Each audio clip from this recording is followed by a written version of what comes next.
வணக்கம். ஸோ நாக்பூரோட மழை பாருங்க, செம்ம ஜோராக பெஞ்சிட்ருக்குங்க. காலையிலேருந்து மழை இல்லாமல் இருந்துச்சு. இப்போ நைட்டு நல்லா மழை பிடிச்சிருச்சு. அப்படியே ரோட்டில் பாருங்க, அப்படியே வெள்ளம் மாதிரி போகுதா தண்ணி.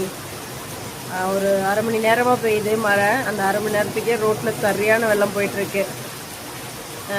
கீழெல்லாம் கொஞ்சம் டிச்செல்லாம் எடுத்துருச்சுன்னு சொல்லிட்டு ஆப்போசிட்டில் எல்லாம் ரெடி பண்ணிட்டு இருந்தாங்க 2 நாளாக. கீழே டியூஷன்லாம் கூட லீவ் போட்டாங்க. ஆப்போசிட்டில் அடைச்ச டிச்சுனால டியூஷனுக்குள்ளெல்லாம் வந்து பூந்துருச்சு. எங்கள் பில்டிங்கோட கீழ் கிரவுண்ட் ஃப்ளோரில் வந்து எல்லாம் தண்ணி வந்து உள்ளே வந்துருச்சுன்னு சொல்லிட்டு எல்லாம் 2 நாளாக க்ளீன் பண்ணிட்டு இருந்தாங்க. இன்றைக்கி சரி மழை. இனி இந்த தண்ணியெல்லாம் நீ எங்கே போய் இறங்குறதுன்னு தெரியல. ஃபுல்லாக மழை, சரியான மழை. வேலையெல்லாம் முடிஞ்சுது. இப்போ என்ன பண்ண போகிறோன்னா, தக்காளி சாப்பாடு நல்லா சுட சுட வைக்கலாமா, இல்லை பருப்பு சாப்பாடு சுட சுட வைக்கலாமான்னு யோசிச்சிட்டே இருக்கோம். இந்த மழைக்கு என்ன சாப்பிட்டா நல்லாயிருக்கும் அப்படிங்கிறதையும் கமெண்ட் பண்ணுங்கள். இந்த மலைக்கு எனக்கு தோணுறது என்னென்னா, வடை பற்றி சாப்பிட்டா நல்லாயிருக்குன்னு தோணுது. பட் அது அம்மா கையில் சுட்டு சாப்பிட்டா இன்னும் நல்லாயிருக்கும். பட் முடியாது, வேறு வழி இல்லை. வேணும்னா நம்மளே செஞ்சு சாப்பிட்ணும். அதனால் நம்ம வந்து வேண்டாம், பருப்பு சாப்பாட்டுக்கே போயிடலான்னு முடிவு பண்ணியாச்சு.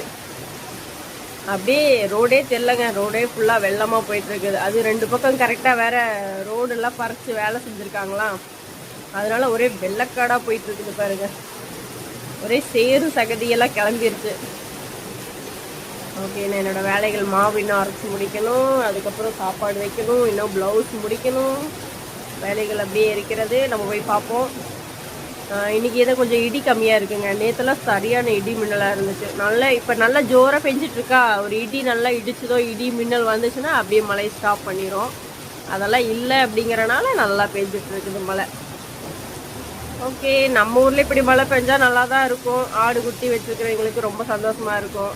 எங்கள் அம்மா அப்பா டெய்லியாக மழையே இல்லைன்னு கவலைப்பட்டு ஃபோன் பண்ணுறாங்க. இங்கே மழையாக பெய்யுது, பட் என்ன பண்ண முடியும், ஆடு குட்டியில் இங்கே கொண்டு வந்து மேய்க்க முடியாது இல்லையா. மழை வர்றதை பார்த்துட்டு ரசிச்சிக்க வேண்டியதாங்க.